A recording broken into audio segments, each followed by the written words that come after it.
महक, जैसा नाम वैसा ही व्यवहार और चरित्र। हर समय ही फूलों की तरह महकती रहती थी। अपनी माँ से वो अपने डैडी की अधिक लाडली थी। डैडी का महक से ज्यादा मोह होने के कारण महक का छोटा भाई अक्सर उससे लड़ने लगता था। पर जब माँ महक को गुस्सा करती थी तो वो अपने डैडी को आगे कर देती थी। अगर कोई महक को कहता था कि उसमें से उसके डैडी की झलक दिखती थी तो महक बहुत ही खुश हो जाती थी। डैडी ने महक को एक बेटे की तरह ही पाला था। कपड़ों से लेकर कभी किसी चीज में कोई रोक टोक नहीं की थी। इसलिए ही महक के ज्यादातर शौक लड़कों के जैसे ही थे। एक बार की बात है, एक दिन जब वो छोटी थी, वो टेलीविजन पर एक फिल्म देख रही थी।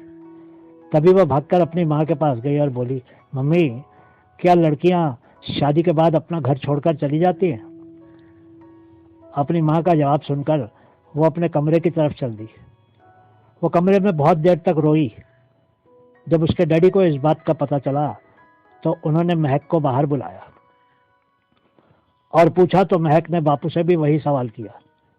वो बापू के सीने से लगकर इस तरह रोने लगी कि ऐसा लगने लगा कि वो उस दिन ही शादी करके डोली में बैठ रही थी।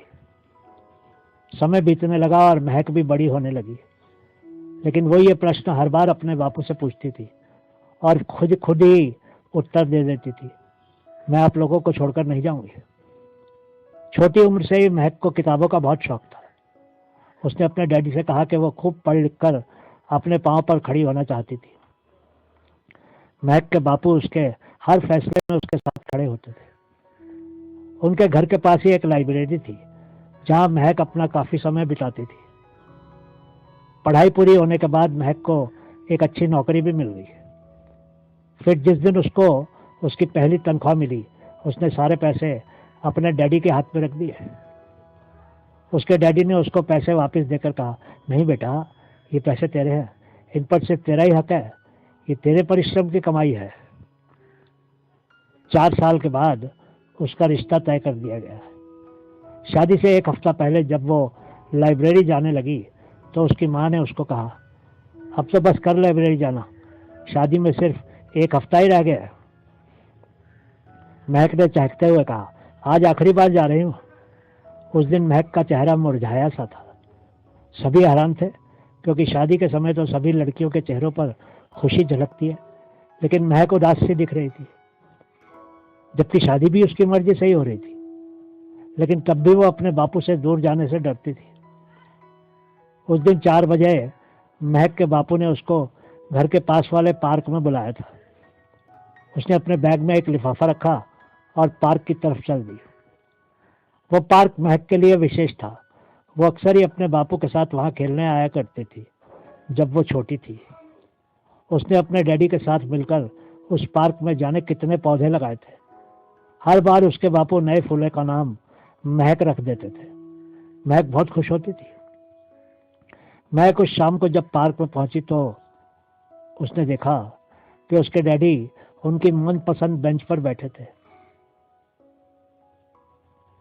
शाम को डैडी की आंखें नम थी।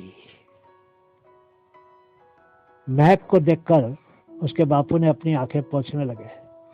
दोनों बहुत देर तक वहीं बैठे महक के बचपन की यादों को एक बार फिर से ताजा करते रहे। उसके डैडी ने महक से कहा, वो फूल देख, हमने ही लगाए थे, इनका नाम भी महक है। इनमें से मैंने एक पौधा तेरे नए घर पहुंचा दिया है। मैं यहाँ बैठा इन पौधों से बातें करूंगा और जब तू अपने नए घर में इस पौधे को छुएगी तो तेरी महक मुझ तक पहुंच जाएगी। महक की आंखें भी नम हो गई। तभी उसके डैडी ने उनकी जेब से एक लिफाफा निकालकर महक के हाथों में देकर कहा, ये मेरी तरफ से तोहफा है, खोलकर देख कैसा लगा। महक ने भी अपने बैग से वो लिफाफा निकालकर बापू को देकर कहा, ये आपके लिए है। दोनों के हाथों में एक एक लिफाफा था।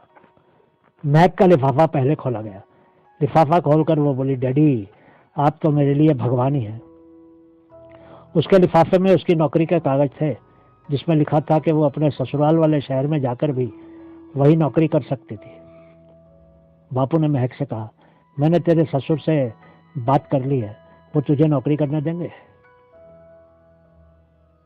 बापू ने महक के दिए हुए लिफाफे को खोला।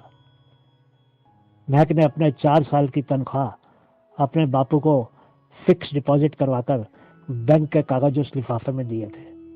वो बोली, डैडी जी, आपने कभी मुझ में और भाई में कोई फर्क नहीं किया, आज मैं इनकार नहीं सुनूंगी, ये ले लीजिए। तू तो मेरी बेटी नहीं, बेटा ही है। दोनों उठ खड़े हुए और हंसते हंसते घर की तरफ चल दिए।